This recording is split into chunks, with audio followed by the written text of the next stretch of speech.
Hello，歡迎收睇肥湯 Michael 住海啲，我係 Micky，我係肥湯 Michael。好啦，今日咧同 Micky 咧就嚟到我哋珠海嘅金灣航空新城嚇。今日咧頂住37度嘅炎熱夏天咧，都要同大家第一時間嚟到呢個盤分享俾大家嘅。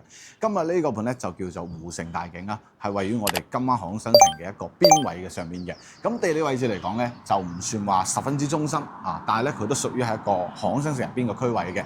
咁呢一個咧亦都係好耐冇融入大家眼球入邊嘅呢個樓盤啊，因為之前嘅話咧，前期咧的確係因為少少物業上嘅問題啦，同埋道路上面嘅設施問題咧，所以呢個盤咧一直之前咧就冇點賣嘅，價錢都比較高啦，當時要14500啊。咁今日咧佢帶俾大家睇嘅咧就係我哋嘅公寓產品啦啊，咁所以揀翻呢個樓盤嘅一啲缺點咧，同大家講下啦。咁因為呢個樓盤咧，亦都係處於我哋呢一個華發商都嘅呢個十字路口咯，所以呢一邊嘅話咧，大家會覺得前期嚟講咧，噪音會比較大啦，車流會比較嘈啦。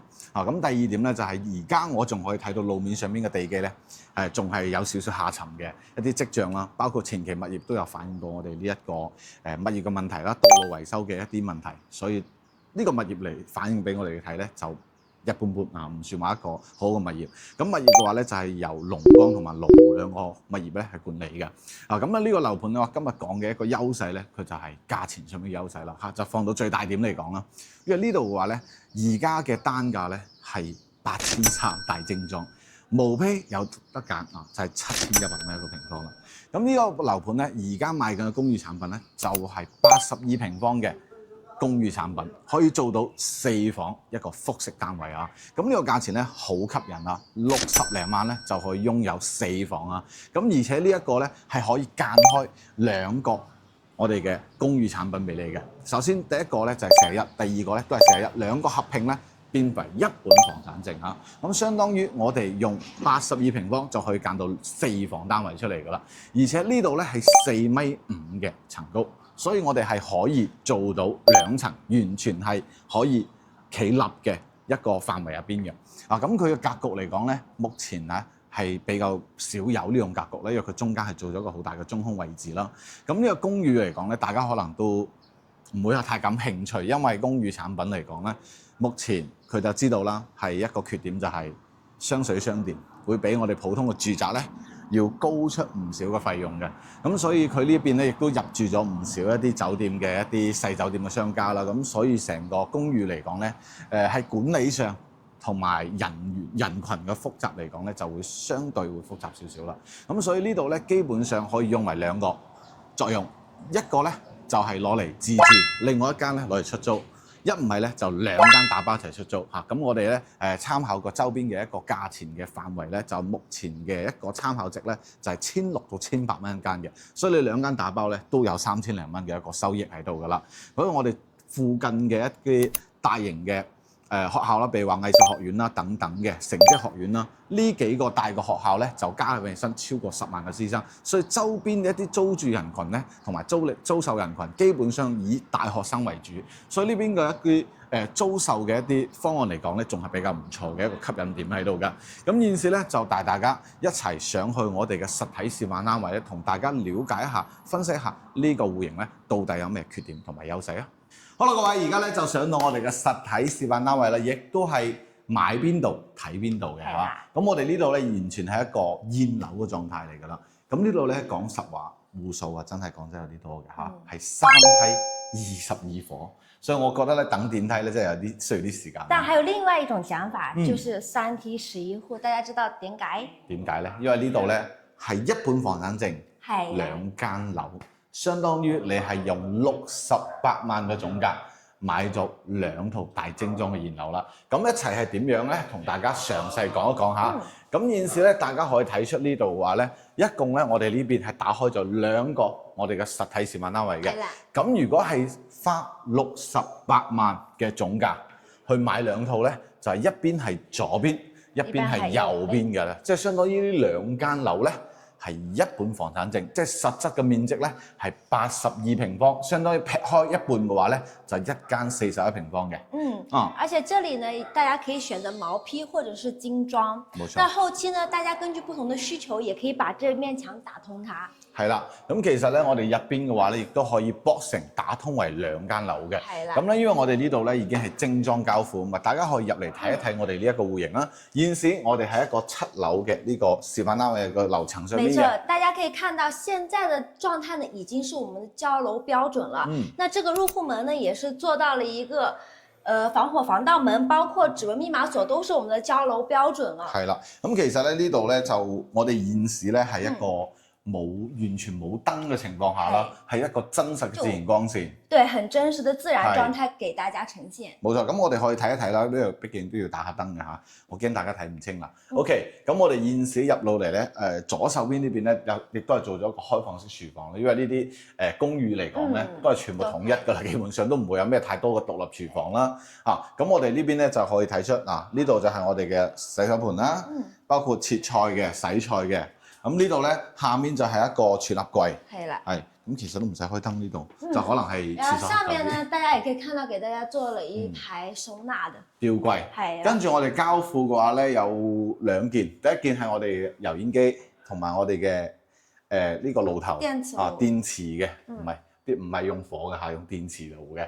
咁上面嘅話咧，就係下面就擺我哋洗衣機嘅地方㗎啦。係。咁我哋呢種公寓呢種 loft 咧，基本上呢種設計，咁大家可以睇一睇我哋衛生間。其實成間屋咧最大嘅一個缺點咧，就係呢個洗手間咧會黑啲嚇。咁大家可能我要打燈俾大家睇一睇呢個衛生間啦。嗱，睇一睇我哋呢一個咧，亦都係做好咗交付，有我哋嘅收納空間啦，有我哋嘅一個懸掛式嘅馬桶、洗手盤。跟住一個乾濕分離嘅呢個衛生間嚇，不過呢個廁所咧有一講一個光線感咧，真係會暗沉少少呵。那大家走進來看到呢，我們這裡廳的位置呢，就是採光非常的好了。那這個位置呢，就是給大家預留出來，後期可以放我們的一個冰箱的一個位置啦。係啦，即係呢種冰箱可能係放嗰種好 mini 嘅呢種矮嘅雪櫃嘅，但係其實咧，我有一個方法嚇，呢度我認為係可以做一個百寶櫃，然後雪櫃放呢度，放這裡就可以買一個高一點，係可以買一個大啲㗎啦嚇，咁唔使嗰種 mini 型嗰種酒店式嗰種矮嘅雪櫃啦。咁雪櫃可以放呢度，咁如果你屋企嘢多啦，咁當然我哋可以做翻一排成排嘅壁櫃，咁當然呢度咧層高幾高咧？4.5米4.5米嘅層高，咁如果我正常我1.85米嘅話，企喺度嘅話咧。就大概仲有小心，小心，仲有少少高度啊！唔好意思，即係有啲太高啦我呢啲唔緊要啊。咁我哋睇一睇呢一個高度話，大概下面係預咗2米左右，上面其實高啲嘅，因為我哋樓板咧佢仲有50公分。那大家就可以看到呢，這裡也是做了一個 loft 的設計。那下面這一層呢，大家就可以作為一個會客休息廳。那上面那一部分呢，就可以作為我們的休息區了。但是我覺得它這裡有一個好處呢，就是說不會像其他 loft 公寓那種產品，就比較有壓迫感。係啦，因為佢中間咧做咗一個，即係我哋嘅一個講真嘅一個屬於一個中空，即係中空吊頂嘅位置，所以我哋係。呢種半包圍式嗰種感覺咧，佢就唔會太壓抑啦。係啦。咁我哋再嚟到呢度咧，就可能會有少少啦嚇，因為呢個頂部空間嘅話咧，係幫你隔好晒嘅交樓標準。咁所以我哋呢邊嘅話咧，變咗呢個頂部咧會有少少，但係唔會話真係好誇張，但係都有少少嚇。咁呢個因為佢係2米左右，2米多啲啦。咁所以我哋喺呢邊咧就變咗係我哋呢一個客廳嘅位置啦。咁出去嘅話咧，大家可以望出我哋嘅景觀嚇，呢種。都係半落地嘅呢種感覺啦，跟住我哋睇翻出去嘅話咧，就可以望到我哋前面呢個漢庭酒店啦，跟住我哋下面嘅話咧就係呢一種商鋪嚇，即係似露天嘅街鋪啦，同埋商業街。前面就係我哋呢一個華發春都啦，同埋武林酒店啦。係啦。其實佢呢度咧基本上有嘅嘢咧，全部都做好晒㗎啦。咁我哋可以睇出佢呢度咧交付嘅時候咧，佢幫我哋隔好埋一個樓梯嘅位置。咁如果中意大吊燈嘅朋友咧，其實我哋中間呢個頂部咧可以做一個吊燈係冇問題嘅。係。咁主要嘅話咧，佢係相當於佢就係隔咗2間房嘅上面，係一個左邊一個右邊。咁我哋可以睇出啦，其實呢間房會大啲，光線好啲嘅。呢間房咧會偏暗點，暗少少。我哋入去睇一睇先。咁大家可以睇出呢間房咧放個米5床做個櫃咧問題係唔大嘅嚇。咁所以相當於佢呢一邊嘅點解要做翻一個玻璃窗咧？就係因為採光咧，佢要透入去。讓它透進來，係啦，沒錯。咁如果佢做實牆嘅話，我諗應該係好暗㗎啦。但係咧，你隱私上面咧，你可能就要加個窗簾啦嚇。係，大家可以明顯感覺到呢，走到左手邊這個休息間呢，就是會光線偏好一點。係啦，咁其實我哋2樓咧係可以企直嘅。係。啊，咁我而家目前嘅話咧，大概個頭部空間仲有15公分左右。啊，咁呢邊就係主人房啦，光線最好係呢間房啦。跟住我哋基本上嘅話咧，佢喺呢度咧，呢個通過呢一個玻璃窗可以望到樓下嘅情況。啊，即係有少少似呢種小別墅嗰種感覺啦，即係中間做咗一個中空位啊，跟住而且它這整體的戶型呢，每個房間都是做得比較方正的，所以這個點我認為也是比較好的。係啦，去到呢度咧會矮少少，因為你一個之前有個窗台，佢打咗嘅，做咗個空調架嘅位置。咁其實呢個位咧，你話大個床咧，一定係放唔落㗎啦，可能都係最多頂到籠，可能都係放1.8米，可能都有啲壓抑，可能都1.5米嘅啫，我諗。啊，因為呢一種 loft 呢種房間佢冇揀得好大嚇。咁你有冇發現呢個係咩㗎？嚇？唔係衣櫃吧？唔係啊。哦，呢個空調位嚟嘅，我仲係咩嚟嘅添？空調位嚟嘅。那它上面其實已經留好了它的那個管的預留位了。係啦，呢個係一個管嚟嘅，空調管道，即係呢度下面咧，呢埲牆係放主機嘅，入邊係放主機嘅。啊，咁所以咧呢個空間嘅大致就係咁樣噶。但係咧，我哋如果按照2套嘅價錢啊嘛，去劃分出嚟，其實一套大約係34萬左右。啊，34萬左右嘅價位啦。好啦，以上呢一個咧就係我哋另外一邊嘅41平嘅一個戶型啦。咁我哋咧現時68萬咧係可以打包2間嘅，咁相當於就係呢度有82平方嘅。咁我哋而家睇嘅咧只係其中一邊嘅啫，41平方嘅一邊嘅啫。咁如果大家想2套打通，人口多嘅情況下咧，呢度82平方亦都可以做4房單位咯喎。咁其實呢個咧講求嘅就唔係話咩一啲太多嘅舒適感啦，同我哋啲住宅比起身就冇太多舒適感啦。係啦，其實我認為呢，如果大家後期呢選擇毛坯嘅話，就可以把它去打通。係啦，毛坯我哋有2種選擇，係啦，一個係毛坯，毛坯嘅價錢咧大概係58萬左右，咁就需要自己去裝修啦，同埋可以根據自己嘅風格去打通佢，或者去更改去改造佢。咁如果係精裝嘅話咧，就係現時我哋俾大家睇到嘅鏡頭前嘅交付標準啦。咁我哋呢一邊嘅話咧，其實相對嚟講，如果劈開一半嘅話，就係我啱先所講嘅34萬一間嘅精裝現樓啦。咁其實呢度咧，大家話如果追求話性價比，講真嘅話，如果30零萬嘅話咧，價錢上的確而且好有優勢。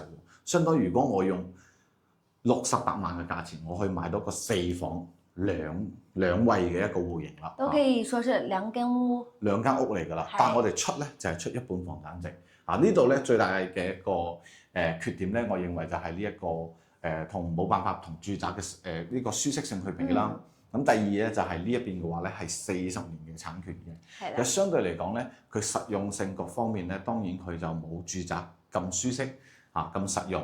但係佢呢一種咧講求就係另外一個方法係咩咧？就我認為你可以攞間嚟住，攞間嚟出租。係啦，其實這裡呢適合投資也是不錯的，因為呢這裡也可以選擇我們的民宿去託管。係，因為咧我哋呢邊咧點解要講去投資咧？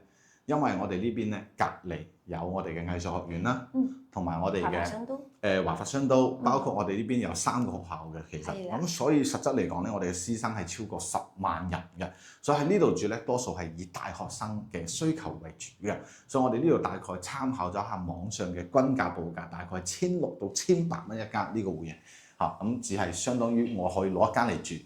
攞間嚟出租都係冇問題，或者2間出租都係冇問題㗎咁所以呢度咧嘅首期嘅話咧，最低可以做到3成首期咁剩低嘅咧就做翻我哋嘅上會就 O K 㗎啦所以呢度咧目前嘅一個政策嘅話咧，仲係比較吸引嘅，因為佢價錢咧的確而且價錢優勢，講到嗰句話係價錢優勢。你話屋苑嘅話咧，講真就麻麻啦地段嚟講咧，呢度就都係屬於靠出嚟少少㗎啦，呢個位置。咁所以佢目前嘅話咧，最大嘅一個亮點就係價錢優勢而且佢係一個間好嘅2房單位啦，所以實質嚟講就係4房啦。啊，所以如果對呢套單位咧有興趣嘅朋友咧，亦都可以私信我哋啊，咁我哋亦都可以帶你現場實質去考察呢個實地單位嘅，因為我哋而家係現樓嚟㗎啦嘛，啊可以話即買即住即辦證㗎啦。